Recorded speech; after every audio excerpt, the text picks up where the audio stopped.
के लिए प्रस्थान। जैसे कि महाराज ने आज्ञा दी थी, सुमंत रथ ले आए। राम, सीता और लक्ष्मण ने वहां पर उपस्थित परिजनों तथा जन समुदाय का यथोचित अभिवादन किया और रथ पर बैठकर चलने को उद्यत हुए।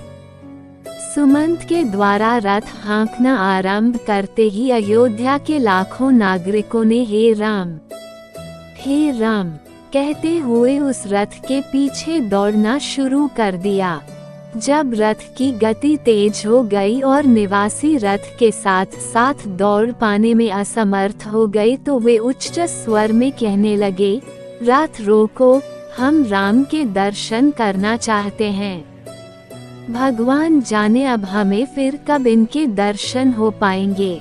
राजा दशरथ भी कैकेयी के प्रकोष्ठ से निकल कर हे राम कहते हुए विक्षिप्त की भांति रथ के पीछे दौड़ रहे थे। हाँफते हुए महाराज को रथ के पीछे दौड़ते देखकर सुमंत ने रथ रोका और बोले, हे पृथ्वीपति, रुक जाइए। इस प्रकार राम, सीता और लक्ष्मण के पीछे मत दौड़िए, ऐसा करना पाप है। आपकी आज्ञा से ही तो राम वनगमन कर रहे हैं, इसलिए उन्हें रोकना सर्वथा अनुचित तथा व्यर्थ है। सुमंत के वचन सुन महाराज वहीं रुक गए। रथ तीव्र गति से आगे बढ़ गया किंतु प्रजाजन रोते बिलखते उसके पीछे ही दौड़ते रहे। चित्रलिखित से खड़े महाराज उस रथ को तब तक एकटक निहारते रहे जब तक रथ की धूली दृष्टिगत होती रही। धूली का दिखना बंद हो जाने पर वे वहीं हे राम, हे लक्ष्मण कहकर भूमि पर गिर पड़े और मूर्छित हो गए। मंत्रियों ने तत्काल उन्हें उठाकर एक स्थान पर लिटाया। मूर्छा भंग होने पर मृतप्राय से महाराज स्फुट स्वर में कहने लगे, संपूर्ण ब्रह्मांड में मैं सबसे बड़ा अभागा व्यक्ति हूँ जिसके दो पुत्र एक साथ वृद्ध पिता को बिलखता छोड़कर वन को चले गए। अब मेरा जीवन व्यर्थ है।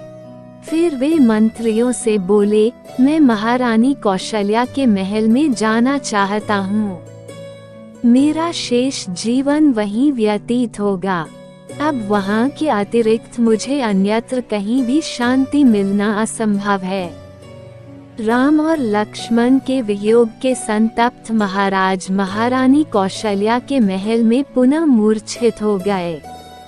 उनकी इस दशा को देखकर महारानी कौशल्या विलाप करने लगी। कौशल्या के विलाप को सुनकर महारानी सुमित्रा वहां आ गईं और उन्हें अनेक प्रकार से समझाकर शांत किया।